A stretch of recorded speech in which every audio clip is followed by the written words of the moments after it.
Alan Stratton from As Wood Turns. When I made this ornament for the Christmas Ornament Wood Turning Challenge, I glued up a set of pen blanks to make the stave portion or the body section of this ornament. Since it only used a little bit, I then went on to make this vase. And then based on the comments, I still had just a little bit more, and the same material would make a very nice little drum. So let's finish up using my stave glued up pen blanks and make this drum. The problem with the wood in these pen blanks is that it tears out extremely easily when cutting cross grain. My parting tool ripped out big chunks from the ends of this stave glue up. I'll try again now with a gouge. Even now, I still have excessive tear out. I have to resort to my 80 grit gouge, also known as my sanding board with 80 grit sandpaper. After this, I'll drill out the middle.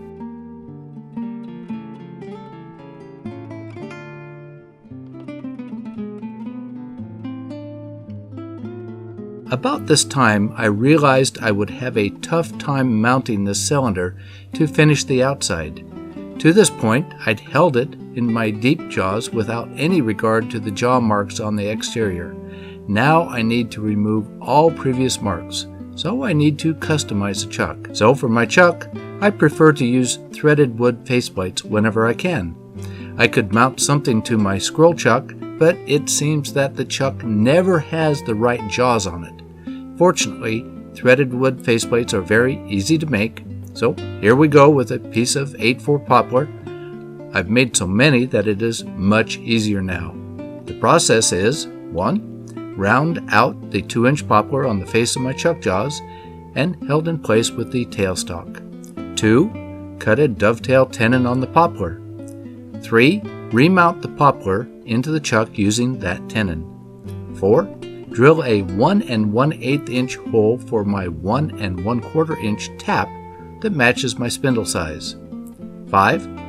Drive the tap through the wood, keeping pressure by advancing the tailstock. 6. Flood the threads with thin CA glue and let them harden completely.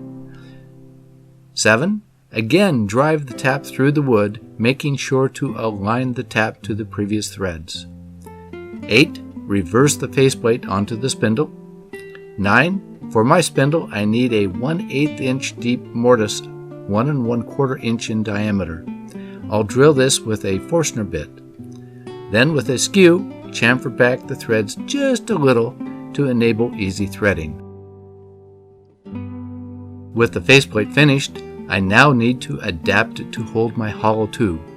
I'm cleaning up the face of the faceplate with a skew, then my sanding board. I'll follow this by gluing a small piece of Baltic birch plywood to the faceplate. Next, I'll clean up the edge of the plywood, first with a parting tool, then switch to a gouge. Then drill a hole the size of a T-nut barrel. Next, I need to insert the T-nut into the deep hole in my faceplate. I'll thread it onto the end of my bolt to avoid jamming my fingers into the small hole. Then, to press the T-nut home, I'll reverse the bolt to the other side and screw everything as tight as I can. That's probably good enough. I salvaged a bolt epoxied into a homemade head for the pressure source. Next, I need a couple of discs with tenons as adapters to match the inside of my tube. I'll make these from a piece of scrap cedar. The tenon must match my cylinder's inside to keep everything true. I want a snug fit, so little by little does the job. A center hole completes the job. After forming one, I'm parting it off before forming one for the other side. But first, I need to remount it with some double stick tape to clean up from the parting tool.